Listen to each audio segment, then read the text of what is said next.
Good morning, everyone. Thank you for coming to today's breakout session, The Role of Technology in Supporting Communication and Safety in FTD. We're so glad to have all of you here today. My name is Alyssa Ficaris. I'm the Helpline Advisor at AFTD. I am pleased to introduce our presenters, Dr. Rene Utianski and Dr. Gabriela Meade, who are both speech-language pathologists with experience in progressive language and communication disorders. I will now turn things over to Dr. Utianski and Dr. Meade to begin the presentation. Thanks, Alyssa, and thanks to everyone for joining this afternoon. Rene and I are honored to be here to talk about some of our observations as speech-language pathologists who often work with individuals with FTD and their care partners and support teams.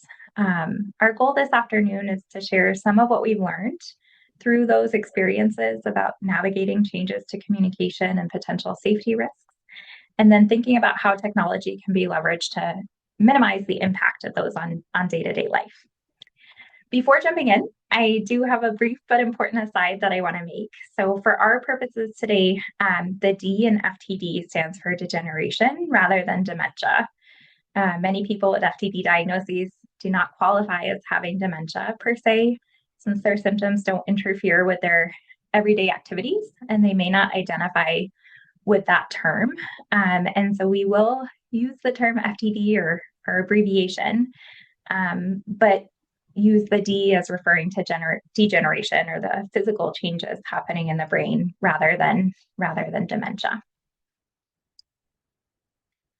So we do have a range of diagnoses represented, which is great. And they're all quite different from one another and associated with different communication and safety challenges.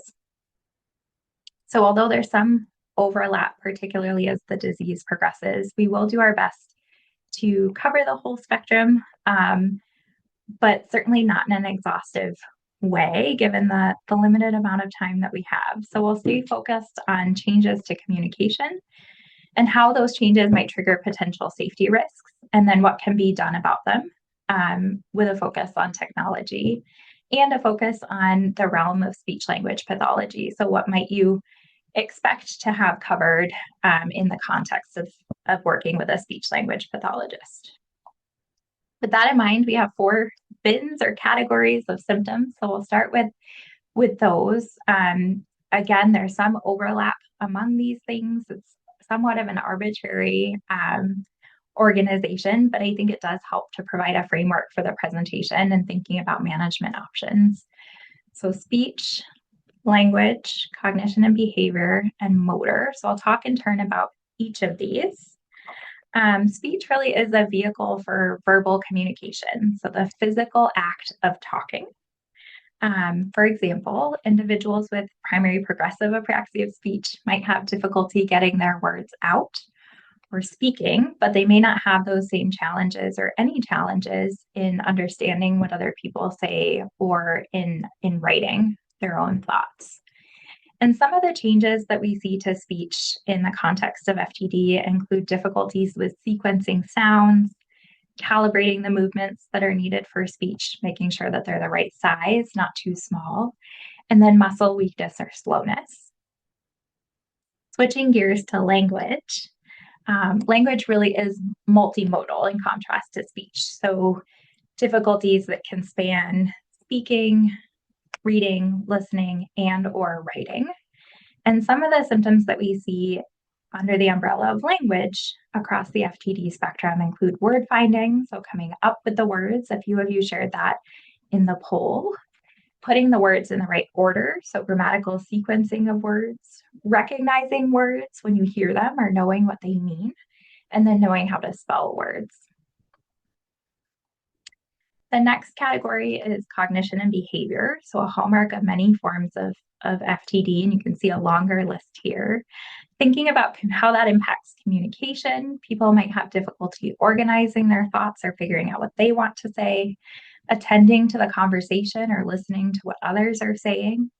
They might be apathetic or have withdrawal and not really want to engage in communication situations as much as they used to. or they might have difficulty following social norms and be over familiar with people they don't know, for example. And then thinking more on the safety side of things, they may have difficulty planning, difficulty processing complex information, or have difficulty understanding their symptoms and the extent of the changes, and have poor judgment about what is safe and what isn't safe as a result. And then the final umbrella of symptoms is motor symptoms. Again, there are a lot of other things that fall under this category, but these are the ones that fall within the purview of speech language pathologists. So swallowing, difficulties chewing or swallowing, and then handwriting. The asterisk is there because handwriting is something that we would often work on in collaboration with an occupational therapist. So it's really important to have a careful assessment to tease these things apart from one another, identify what changes the person with FTD is experiencing, and understanding what impact that has on their daily life before thinking about management and treatment. Communication and safety might seem like two very different topics, but hopefully by the end of the presentation today, you can appreciate the overlap that exists, and in particular, how gaps in communication might lead to safety risks, why we're concerned about safety as speech language pathologists or communication experts. Again, not an exhaustive list, but some examples that come to mind are: if you're having difficulty keeping track of information or understanding words, you might have difficulty following multi-step safety instructions. If you're having difficulty understanding your symptoms or being aware of your symptoms, having insight into some of the new challenges that you're having, you may not recognize the new limitations that are necessary to keep you safe. If you're wandering and have poor navigation or aren't able to stop someone on the street and tell them where you need to go because you're unable to communicate in that way, that's a safety risk, of course. And then for people who are unable to use their speech or communicate clearly, the pain that they have or discomfort that they have, we work as speech language pathologists to make sure that they always have a way to communicate those things, but that can be challenging. If someone's unable to verbalize and has physical limitations, they may not be able to call for help, either for help from a loved one in the room next door or for the emergency services if that's necessary. And so thinking about strategies for that. And then social vulnerability that comes with that over familiarness or over trusting of other people that opens up the potential for financial scams and other vulnerabilities that could impact safety. So we've talked about symptoms within that framework. What can be done about them? Before turning it over to Rene to speak about the specific interventions that we often employ, I wanted to share how you might think about the role of speech language pathologists and the things that we can do to facilitate management of FTD symptoms in broad strokes to start. The speech language pathologist, SLP, speech therapist, those are all terms that are used synonymously or interchangeably. And they're all somewhat of a misnomer because we work with people on things far beyond speech, as hopefully you can appreciate already. And thinking about those symptom bins, we certainly work on language, we work on cognition and behavior and motor skills as they pertain to communication and safety. The main goals of speech language pathology or interventions are often to maximize the effectiveness and efficiency of communication, minimize the impact of those changes to communication on everyday life, and that includes the associated safety risk. We do that by starting out with a careful assessment, as I mentioned previously, and then a multi-pronged individualized approach to management.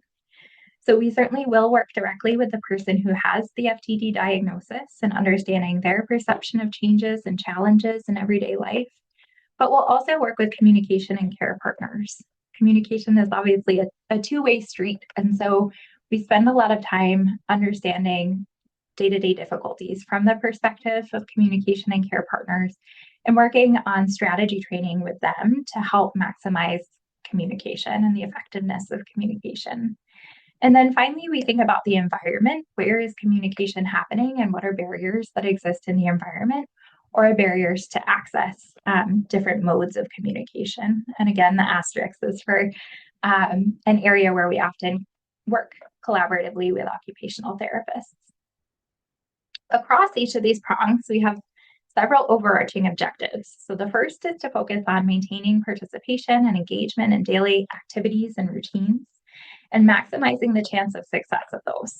So that it might include thinking about how the activity can be modified to make it more accessible or what technologies can be introduced to facilitate participation. And then I think it's important to remember that the progressive changes to communication that we've talked about impact the whole person. So for example, maybe you've always been a talker and now you're finding that you're withdrawing more from social activities because talking is too effortful or you feel too embarrassed. Or maybe your life has always revolved around your work and you've had to step away from that. Those are both examples of changes to identity that can arise from the changes to communication associated with FTD. There might also be changes to relationships and family roles, which can be addressed in speech therapy as well. So SLPs are equipped to provide support for those changes that result from communication difficulties, not just treat the symptom in isolation. And finally, we can help provide education for what changes might occur in the future and help provide proactive planning for those changes to maximize communication throughout the course of the disease. So with that overview, and sorry for the background noise, with that overview, I'll hand it over to Rene to speak about more specific interventions and technologies that we use in our practice to address some of the symptoms that we've discussed. Thanks so much, Gabriela. Yes, I'm going to talk about leveraging technology, and I'll use the framework that Gabriela laid out, talking about speech, language, cognition and behavior, and motor symptoms. And before we switch gears, just want to check in again with the people who are visiting with us today. So the first poll is just about how comfortable you are or how comfortable your loved one is with using technology. I'd encourage the clinicians in the room also to be thinking about this for yourselves and for the clients that you might be considering using this information for. So are you someone who's eager to try every new app and gadget? Are you maybe comfortable with the basics but really prefer things to be simple?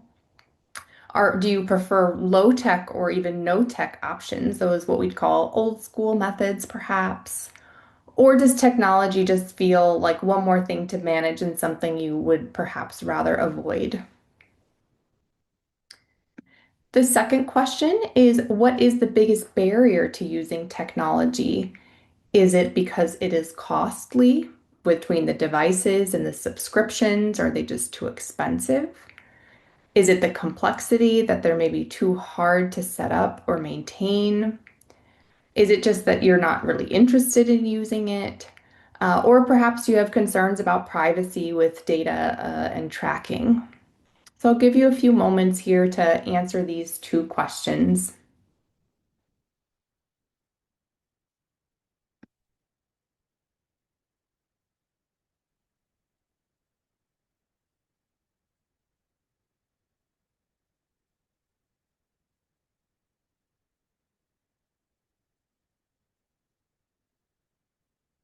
Seems like a good amount of people have responded. Appreciate you weighing in. We can go ahead and close the poll. And we can see the response here. So this is really helpful to understand that we're actually leaning toward a pretty tech comfortable, tech savvy group. But I do have some thoughts for the, about 20% of people who are perhaps skeptical or a little overwhelmed by using technology. And then at the same time, about half people are really turned off by the complexity of technology, or maybe just having trouble with wanting to embrace it. So we can certainly address those things as we go along. So I'm first going to talk about communication supports. We often think about them as you may hear them referred to as AAC or augmentative alternative communication methods. We typically think about augmentative as something that's supplementary or in addition to speech, and alternative as to when you're using means other than your natural speech to communicate. There are some types of AAC that require no technology at all, or maybe even objects on you or on your person. And then some that we would consider low or high tech. And so we're going to keep each of these in mind when we think about the spectrum of technology today. So first, we're going to talk about speech. These are listed here as they're typically used from more augmentative to alternative, but this is a very flexible spectrum. So first is a classic example of how low-tech supplementation is used, and that's with an alphabet board. This may be most helpful for people who are experiencing any type of difficulty with speech clarity or slurring, as it's seen in dysarthria or apraxia of speech. With this, people often point to the first letter of each word as it's said, and this can provide just a helpful cue to that person to slow down and pause between words. And that helps the listeners know more easily where one word ends and another word begins. And it can also help resolve any uncertainty about the sounds themselves. So that's one option. When loudness is the barrier, if you're having difficulty projecting your voice or being heard, there might be some benefit to using what's called a voice amplifier. This is something that helps make your speech louder without the effort of projecting all the time. It's worth noting that this is something that doesn't have to be worn all the time, maybe in loud spaces or when you can't look at each other, like when you're in a car and there's a lot of road noise, or when you're going to have to talk a long time to help with endurance. I'd mentioned that AAC can include things kind of on your person, and that would capture things like gesturing or even facial expressions. So this can be done in tandem with or in place of speech as needed. For some, those motor movements are actually a good strength, and writing can be used to repair communication breakdowns, maybe if someone didn't hear a specific or a single word, or they can be used in place of speech when it's no longer an efficient or effective way to communicate. People will use a pen or a paper or even a dry erase board. I have a little bit of a preference for these LCD writing tablets, often called boogie boards, that you can write on and then clear the contents with a button press. So you don't have to worry about maybe misreading something that was on the page from before or getting messy with the dry erase boards as they can be. For things that are frequently shared or communicated, they can be put in a communication book or in higher tech apps or devices that we'll talk more about in a minute. But on this communication board, it might just have your favorite foods or the things that you need throughout the day with a picture and with a word that can be pointed to for quick access. This is some examples of those higher tech apps that I had mentioned. I wanted to share this study that was conducted just a few years ago that looked at AAC use by 41 people with mild to moderate primary progressive aphasia, and I think really nicely highlights the distribution of no, low, and high-tech options, with the no-tech options being in the light blue, with the low-tech options being in that lavender, and the high-tech options being in that dark purple. So people were using things like facial expressions in addition to gestures and speech, things like texting or emailing, video chatting, and then using applications on their phone or tablet. There weren't any people in this study who were interested or who reported using speech generating devices, and we can talk a little bit more about that. We think about speech generating devices as dedicated devices that are used for communication, but there are lots of apps that are available on your privately owned smartphones and tablets across Android and Apple devices that are really quite slick in a way that you already have those things on and available to you. They really range in their complexity. Most of them offer translating text that's typed out into spoken language. And some of the most user-friendly and effective ones I've seen are text to speech, speech assistant, and predictable. And there are really a number of built-in accessibility features on Android and Apple devices. I could probably spend a whole nother hour going through those, but I'll try to provide some resources that can be made available to attendees. There can be, these can be set up as a sometimes option, like for use when you're tired, when there's background noise, maybe with less familiar listeners, or maybe when you're going through a drive-through.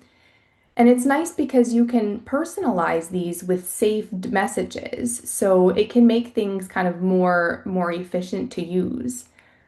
Adding to that efficiency is something like predictive text, where you maybe type a letter or two and it can finish the rest of the word for you. And they tend to learn your pattern of speaking, of which words tend to follow what.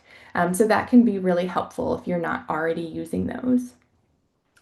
It's worth noting that these can also be used to interface with Alexa or Google Home or other environmental controls that we'll talk a bit more about in a few minutes. In tandem with these speech generating apps, it's worth talking a bit about voice preservation, or the process of making and using recordings of your voice for use in those speech generating apps to make them sound a little bit more like you than the generic voices that are already built into them. Those apps can certainly be used without this step, but it is a nice thing to consider. It's kind of an insurance policy, something to put in place before you've had changes to your speech, even if you don't know if those will occur for you. Speech pathologists are pretty well equipped to help provide support to go through this process, and there are a few different components that I want to just point out. So voice preservation is kind of this umbrella term, and it includes voice banking, message banking, and voice cloning. So voice banking is a process of recording a series of phrases that are not anything you might say, but they have all the different combinations of sounds used in the English language that can be used to create a synthesized version of your voice. And there are actually a lot of companies that are working toward making multilingual options as well, if you do speak more than one language. The two that we most commonly have used are Model Talker and Acapella, and so those are available as an option to you. And message banking is a nice complement to this, where you might record phrases of interest outright. So perhaps terms of endearment for your family, there's catchphrases or jokes that you have, or your laugh, things that you would want to record outright as opposed to having a synthesized version of. So these can be done with external voice recorders as is pictured, or even in the voice memo app that's native on your smartphone. The most recent option that we have is called voice cloning. We've partnered or multiple times worked with 11 Labs that has a really great process of taking even just a few minutes of previously recorded speech. So think maybe from home videos or from voicemails, and they're able to then synthesize a version of your voice from these old recordings as opposed to having to actively engage in a process now. So we're going to switch gears from talking about speech to talking a bit about how technology can help with comprehension and attention. So this covers the kind of dimensions between or across language and cognition. There are some ways we can modify the environment or our words as the communication partner, so kind of low, no tech options, and then some higher tech options as well. So first, it's important to minimize the noise and distractions around you. It may sound simple, but sometimes it's easier said than done. I think it takes some conscious attention to make these changes, and then they're typically reinforced by seeing the benefit. So this would include things like making sure that the TV is off, or that the radio is off, but also things like moving away from the dishwasher, or in this season, closing the windows when you're trying to talk and the neighbor's mowing the lawn. those things can really be quite distracting or take away from our brain power as we're working to actively ignore them. This next one becomes relevant when maybe you're getting ready to leave the house and giving a number of directives. I'd really encourage us to try to break things down into single steps and keep them in the order that they need to occur. This allows the brain to process things a bit more easily and straightforward. So even something like grab your coat and meet me at the door is easier than what might often come out. We gotta go, grab your coat, we're gonna be late. I think the rain's starting. Where there's maybe extra information and things are maybe not exactly in the sequence that they need to be executed. There can also be a pretty big benefit to comprehension and understanding when we add gestures or write key words as the conversation goes on. It can help really just give the brain a bit more information to make sure that we are staying on track. For attention and memory, things like shared calendars can be a great option. There are things like Skylight. This isn't a sponsored suggestion, but I do have some friends who have really loved it. That can be managed from your phones or your computers, but the portal that shares the calendar lives in a shared space in the house. Sometimes a shared digital calendar between two smartphones is sufficient, but there are these other options as well. There are also native apps built into most smartphones for things like reminders and alarms. These can be used for a number of things in the short term or long term, like remembering to get laundry or a meal out of the oven in the next 20 to 30 minutes, or to do something days or even months from now. It's also good for things that are happening regularly or intermittently. So for example, this is what the native reminders looks like, where you can have things that are scheduled. It'll organize what you need to do today. You can also even have grocery lists where it organizes it for you based on produce, dairy, meat, etc. With the things like the built-in alarms, these can be really supportive for things that actually need to happen day to day. You'll see this first one is a 6 a.m. alarm every weekday, or at 8 a.m. and 8 p.m. every day with a labeled reminder to take your pills. So these can be really helpful supports in those regards. Okay, we're going to switch gears again and talk a little bit about people using technology to support safety and independence. There are really a number of options here.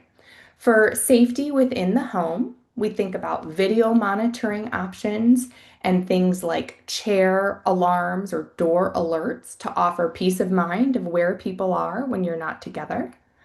A related idea is using a wireless doorbell within the house. So Gabriela had mentioned briefly before the need to alert someone for the needs of something. So one person has the button and it chimes wherever the speaker is placed. Sometimes even just having this option to alert when needing assistance, like when you're done toileting, can really promote comfort. Similarly, if there's any concern about wandering or getting lost or difficulty communicating that critical information, things like medical ID notifiers can be worn as bracelets or necklaces, and location sharing between smartphones can be really helpful.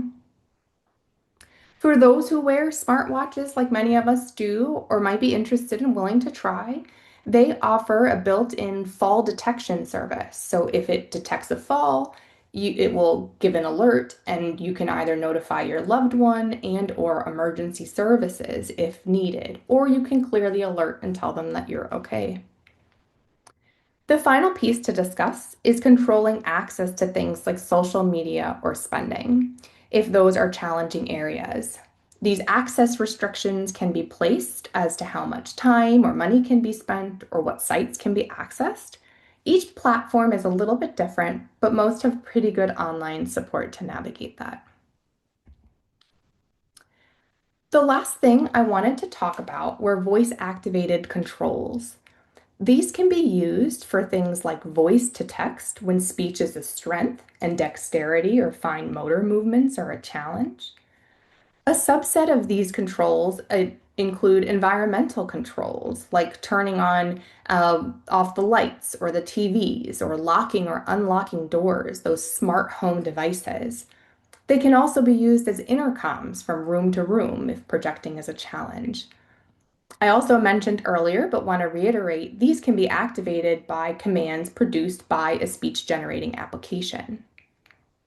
We work really closely with occupational therapy, as was mentioned, to really help figure out the best systems that work for mobility, weakness, and communications, because we do really want to look at each individual as a whole. That includes the person and their care partner, relative especially to tech support and things like that. So with all of that, I want to just check in based on what we have shared today. What's the first step you feel ready to take?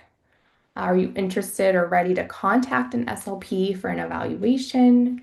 Maybe you are interested to explore one specific high-tech tool for communication or safety, ready to implement one low-tech strategy, or are maybe interested in just sharing this information with your care team or family members.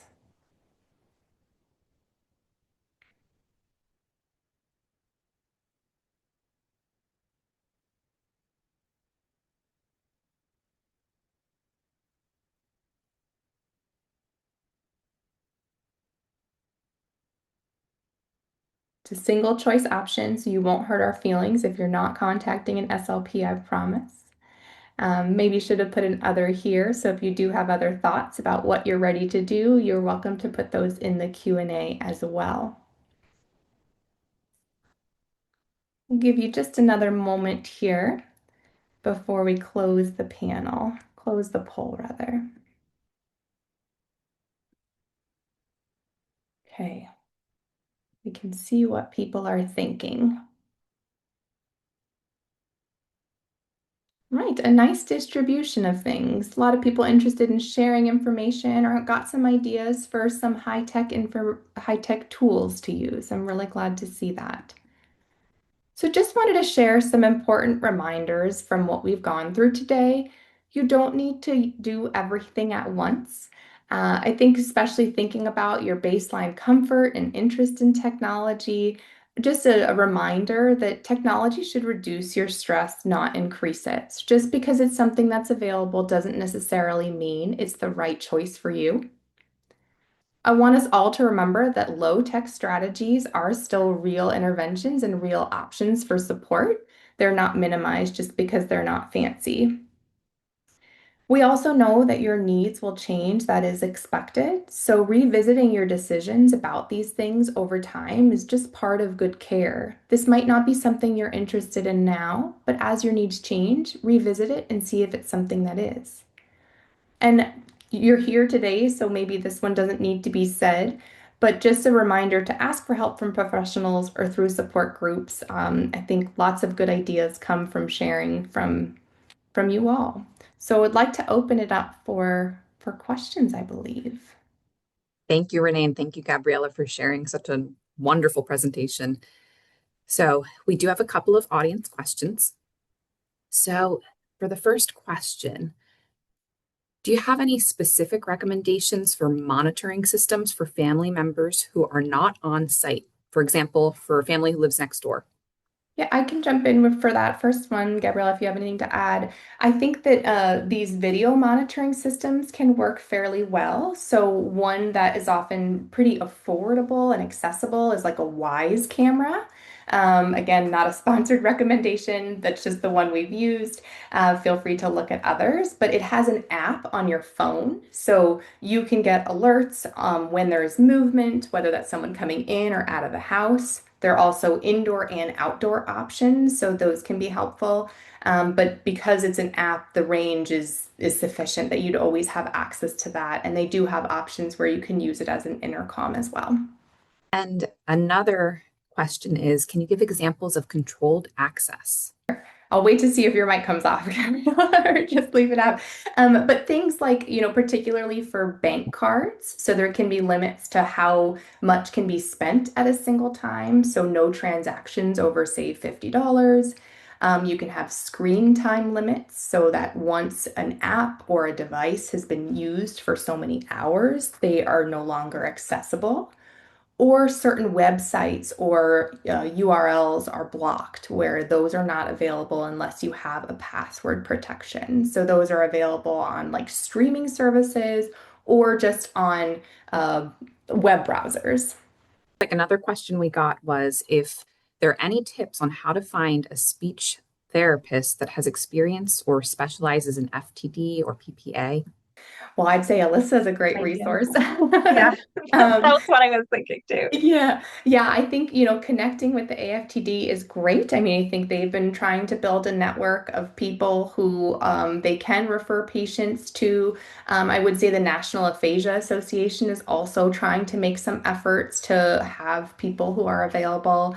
But I think some of this can be education together, where maybe you find an SLP that you really like, maybe doesn't know a lot about PPA. You can share things like the conference that you've been to today, not that you should have to, but hopefully they can help take their skills that are really skilled at supporting communication, and then learn a little bit more about the ways to adapt that for progressive conditions.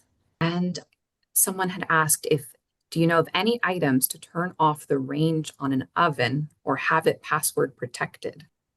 Know about password protection necessarily, but I think there have been tools developed with safety of toddlers in particular, where you can have covers on the knobs, so stove knob covers, or close close the oven door, so have like a lock on the oven door, so that that's not able to be opened.